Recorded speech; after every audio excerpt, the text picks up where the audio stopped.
This is Jelan Cumberbatch and this is my OMG interview. Good enough. In Trinidad these days, we really preparing for Carnival 2018. Well, all the artists I'm working with. So now everybody just recording, working on music, songs. We have some meetings with publicists, marketing, promotion, videos. Just the whole 2018 Carnival Trinidad is really the main objective for most artists. Soca artists here right now. So that's just right now, that's the planning stages. For those who don't know, I am a manager/booking agent, and I represent artists such as Patrice Roberts, Ola Tunji, Sharon Winchester, Mr. Renzo, K-Rich, M1, and a host of other number of acts regionally and locally in Trinidad and Tobago. Well, depending on the client I'm working with, everybody wants something different. So we offer a number of services for different clients. So for instance, for Patrice Roberts, we offer our booking agency, which is we do bookings for her. And then when we leave Trinidad, once I go with her, I am her touring manager. M1 would be us for bookings. And then like somebody like with Milby, who's a producer, it would be more strategizing with marketing for songs or rhythm. So it just depends on who. And then we offer the service that they would want, or we outsource it if we have to. Well, we started off as a management company, right? But because of the amount of talent that we wanted to really focus on and work with, we decided to open up the company and provide different services. So we made it into more service driven. So we have bookings, we have marketing, we have consultation, we have even event management. So we divide it into different components. So JC management would be the parent company, and then we subdivide it into different categories now. So that's actually the reason why I did it that way, is because I saw there was a need. A lot of artists don't necessarily need a manager. A lot of them actually don't know the difference between a manager and a booking agent. So most artists in Trinidad, only the bigger ones, the more established ones would probably need like a manager or like a team. The smaller artists, some of them even just for the season, or some of them, some of the artists that are coming in from regionally would need just a booking agent for Trinidad. And a lot of them didn't have anybody to turn to. And because of the kind of relationships I have with promoters, and of course in this business for a little while with managing different artists, I developed a lot of relationships. So I decided to open the talent booking agency to provide the services for different clients. And of course, different clients want different things. So we decided to widen it, and then I hired staff, or I would hire people to assist moving the company or assisting the clients and then moving the company forward. The dream of the company really is to be the biggest talent management company in the Caribbean. That's small term dream, and then the big term dream, of course, I want to be one of the biggest, in the world. So to do that, small incremental steps. But so far, we have done well in terms of having high profile clients, in terms of working with best in soca music, road march, soca monarch winners, people who are the best at the business. So it's really a blessing, and it's humbling that they would even give me the opportunity to work with them. People like Sharon Winchester, like Patrice and Ola, who would believe or trust me with doing kind of services on behalf of them. Not anybody could come. It depends on once it's in alignment with the vision for the company, because it has to make sense for us and it has to make sense for the client. So once it's in line with what we could do, then we'll be able to have a conversation and see if it's an organizational fit for us and for you all. Because everybody have different types of styles, and it depends on what the client wants, and depends on a number of different factors. So so it depends. I learned a lot of lessons, actually. I can't really pinpoint one particular lesson. One thing that I would say is that never give up. That's one thing I really learned from being in the entertainment business. Because sometimes when you now start, you're trying to get into it, you realize that it's a very difficult uphill battle. Especially when you don't have prior knowledge of the business and you just get in. So you have to learn very quickly, and then people are not going to give you a chance like that. So you have to really prove yourself very quickly and to build trust, because it's more a trusting type of business that I am into in particular. If people don't trust me, then I won't be able to get clients to work with me. So I have to build up that, that ability to trust us, ability to really portray what we're trying to do. So that was one lesson, never give up. The next lesson that I really, that what I would say is professionalism. I learned that along the way, dealing with different international and regional clients. Professionalism is really what sells now. Once you're professional and you do things the right way, then you're more than likely to get repeat business. So it's about being a professional and also being hardworking, assiduous, being serious, taking this as a job and not as a hobby. As a next thing, something that I think I learned and I would like to state and actually really make an effort and say that again now. This is a job, not a hobby. People see it as a hobby, or they treat it as a hobby and they think it's just like a lime and they go to a party and drink and go and perform, and it's really not like that. Although it seems that way on social media, but it's something totally different to what you would think it is. It's a very hard-working type of business. You have to be on point. Most of the time, if you're really doing very good in the business, most times you don't even have time to drink because drinking could slow you down. So you'd have to be really, disciplined in terms of, if you want to be or reach to the pinnacle of a Marshall Montano or a Bungie, Patrice, these people who you would see in the big fets or traveling a lot. It takes a lot of work and dedication and perseverance and obstacles that to get over to really reach to that level. So there's a lot of things that you learn along the way now, but the thing for me, most is really professionalism. Well, I mean that situation, yeah, Bungie really, he really helped, and he just sensed something was wrong. He didn't really know. We entered the elevator, he entered after, and then he's like, hey, John, what happened? And just my demeanor, he's like, something wrong on. So then I tell him, and then he did one of the probably nice things. He made sure that we got that money, or else, and he stood up outside the hotel and waited. When he left, I think Fian came downstairs, they left to go to the mall. They both called to make sure that we got the money, and if you have any problems, he could feel free to call them at any time for anything. Even actually when we went to Germany, the first time Patrice and I went to Germany, Dexter, who works with them, call and say that, any problems, any issues, feel free to call them, message them for any advice. I would say from my experience, they are very, one of the best people I meet in this business now. Bungie really is that kind of solid, real, genuine people I met now. And he's not the only one, even Kes, the band, Kes, Riyadh, who worked for Kes as well. Even recently when we were going to Antigua, he was on the plane and he sat next to me and he was actually giving me advice in terms of, sound systems, if with band, how to approach certain things, how I should, he liked what I'm doing, but just little tips he's giving me now. And all the elders in the business showing same thing, black, same thing. People give entertainment a bad rap now, but the older heads, everybody that I have encountered, were very helpful. I were too, always giving advice, willing to talk to you, willing to always help and assist in any way they could. Most of them, it was just Bungie that time was, I think it shocked me and I felt a sense of, I was like, yeah, boy, this man didn't have to do this and he really did that now. So I'll always keep talking about it because, I'm indebted to him now for that. Okay, well, professionalism in terms of my part of the entertainment business would be honoring contracts.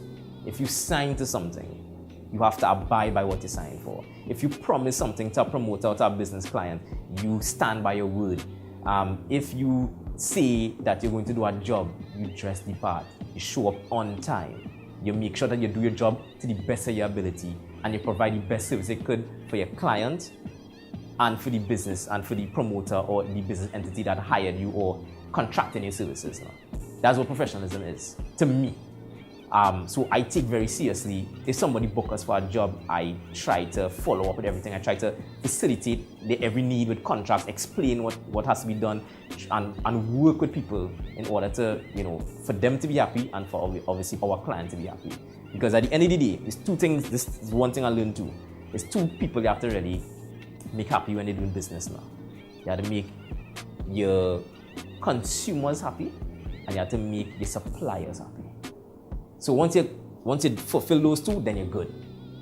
Always your consumers and your suppliers. Once they're happy, you're good. So I always keep that in mind to not lose sight of who I have to really make happy now. So in my side of the business, always promoters or business associates or companies, and then of course my clients would be the artists or whoever other client that I have now. So once they both happy, then job done. Actually, I had that in the past where Start from that. So that is why every client. Oh, that's why every client wouldn't be already a perfect fit for our organizational culture for our business. Because not every client would understand the level of professionalism that is required to work with us. Even the communication that is required. If you need something, you could call us, and if I'm trying to get onto you, I can't call you today and then you didn't respond for 2 days. That wouldn't work. Or if we send an email for you to check something and they didn't check it in a week or 2 weeks, or we can't get onto you to find out if you're available for a booking or if you're available for an interview, or even if we book an interview, which funny enough we did that right here, people didn't show up, people didn't come on time, people canceled and didn't say anything. So these type of things that happens, that's why a lot of clients now, we have to choose who we're working with and then explain to them what is required for this to work. Because at the end of the day, we only working with what you're giving us. If you're giving us professionalism, you're giving us hard work, you're giving us these things, then it'll make my job easier in order to, if I have to book or sell or promote a song or promote the artist itself or get things done, then it'll make my job much easier. So that's why I'm very, now getting into the business a couple of years now, I'm very particular on who we work with, on how we come across, or even meeting people. Some people would send an email, and depending on the tone of the email, I might even meet them because it wouldn't make any sense. I could already tell just from the tone of the email or what they're saying, or even if they send a song or just the presentation, I realize, okay, they're not really a good fit for what we're trying to do. Okay, traveling, touring.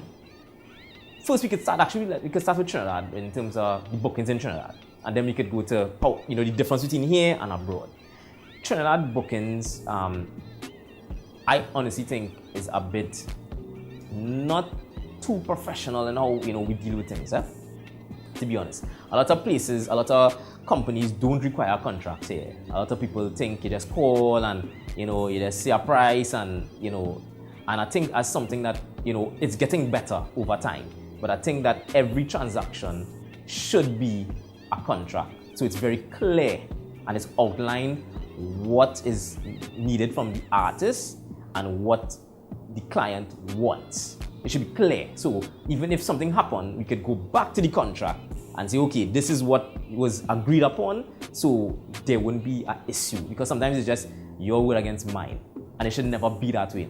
So even for Carnival, sometimes Carnival is such a fast-paced thing. Sometimes somebody might call and just go to a gig, pay. Nah, I prefer that we do things every event via contracts, via email, no money via hand. A lot of things that's happened too. I don't know. We got to stop that too. Because internationally, the difference now internationally, nothing is done without a contract. Nobody is moving without a contract. Promoters not agreeing to anything once a contract is not signed. A down payment must be made, or else nothing could happen. When you reach the country, the contracts are enforced, which is a contract and a rider. So even riders, a lot of people don't have riders or don't enforce riders in Trinidad and Tobago, which is a next thing that only certain artists do, but I think it should be across the board, where people should enforce riders. A rider is really a list of things that the artist would need in order to perform at the best of their ability. So it would be a room, a towel, some water, a mirror, and it could vary depending on who the artist, who they are, what stature or level they are at, or what the artist would want. So these things are little things that I think we should really enforce in Trinidad and Tobago.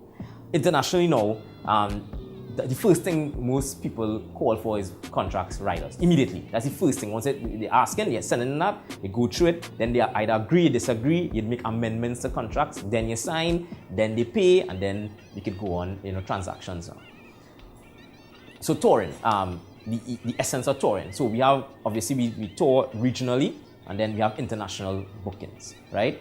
I really tour with Patrice Roberts. I'm her touring manager for the last 3-4 years now. So with that, of course, a lot of lessons are learned during tour because there's no book telling you, okay, this is how it's supposed to go, or this is what you're supposed to do. So every country, you're dealing with different people with different backgrounds, sometimes different language, sometimes even different culture. So when you go there, you have to, me as a manager, I have to be very understanding and have to be able to adapt to certain situations to deal with people. Because some of them, we don't know them, or it's a different culture to us, so it's a little different to deal with them, or sometimes some of them can't even talk English that well, so you have to be a little more patient and understanding. So touring is really, it's a very difficult thing. I know on Instagram and on Facebook, you see Patrice or Ola or Marsha put a picture of we in Bahamas, any beach in Lyman, and that is actually 1% of what really happens when they have a show. Most of the time, that you don't see is that as you reach in the country, you have interviews immediately. Sometimes you go in the hotel, you change, you do an interview, then you have rehearsals. Then you have to make sure you have to have meetings to discuss, okay, this is what we want to do. You might have to change the set depending on the country. Then when you go to the radio station, sometimes what songs are popular in Trinidad is not popular in a different country. So you have to do research. So that's the job of either the musical director, the DJ, or the manager, or the artist. So we all have to start to pay attention to what's playing on radio, or start to have conversations with other people who from the country, hey, this is what's happening, this is what they like here, they don't like this, they like this. So you always have to tailor, the set to whatever country you're going to. And then obviously you want to pay homage to the country. You want to make sure that you always mention the country they're into in terms of highlighting a particular artist or a particular song that's very popular in the country, or a particular dance. For instance, in Belize, they have something called the punta. So that is their, rendition of what a wine is, what we call a wine in Trinidad, is punta over there. So you'd have to really go there, talk to them, here, okay, this is what we do, and then apply it to performances, which actually, enhances people's performances, and then you learn, and it kind of broaden your horizon in terms of, enhancing the performance, the artist, and then the likability to the country. I still think the OMG moment is the first time that Brian Lara called. I think that, it happened some years ago, but I think that because of that in particular, when he called, I was like, is Brian Lara for real, boy? Like, I called back, I was like, this is who? Brian Lara, yeah, and just having a conversation with him, getting to know him, doing business, booking artists for his shows, and just having a rapport with him. I think that was shocking, because I was with Ola, I was managing Ola at the time, and Ola and all was surprised. Now, it was a very surprising thing to both of us, that he would even, he would call, and then he would be so down to it now. You'd never think, for some reason you have this perception of people, that they would be a certain way now, and he is as normal as they come now. So I think that's our OMG moment. First, I want to thank, nothing is possible without a strong team. So I think I want to highlight that as well. Because sometimes when you see me, but I am just not working by myself. I have an assistant, I have other managers, and I have a good team, even web developers, graphic artists, drivers. It takes a lot to make something tick and for it to work now. So I want to firstly thank, my team, and I want to say they are a great team for us to be reaching this far to the kind of people that we working with now. And I want to really say that most of my success really come from them. Without them, I couldn't, I wouldn't have time to do this. Even listen to advice from them is something that I think, everybody should have a good team around them, working with them to enhance what you're trying to do, because you really need that support. Even friends, you need a support system in this thing now. I have friends that I grew up with, Nicholas Banks, Christopher, a lot of people who I just grew up with that were really, Nikita, who were there for me, even if times were hard, because not every time it was, you're getting to travel to St. Martin, or you're getting to go to Germany or London. And it wasn't always that way. It was sometimes, you're working very hard, you're not seeing the reward. Sometimes money a little tight. Sometimes, you're thinking, I wonder if this even makes sense now. Besides the team, I want to, also give a lot of credit to the great clients that I have now. Patrice, Ola, Showin, and even, somebody come on board, Kevin Little. Even everybody, K-Rich, Mill Beats, LaShawn, everybody who is working with us in any kind of capacity. You know, they have been fantastic. They have been great clients. And without them, we couldn't do our job, and we couldn't even, you know, doing what we're doing now. So obviously, you know, hats off to them for working with us, believing, trusting in us and our ability to execute what they wanted. And without them too, you know, especially essentially without them, you know, we really wouldn't be able to even do this job or have a job at all now. So I want to give, you know, all the credit and everything to those artists and, you know, producers, everybody who with us. I want to thank everybody for watching my OMG interview, and you can find us on, you can visit our website, that's www.jcmanagement.co, or my personal website, jelancumberbatch.com.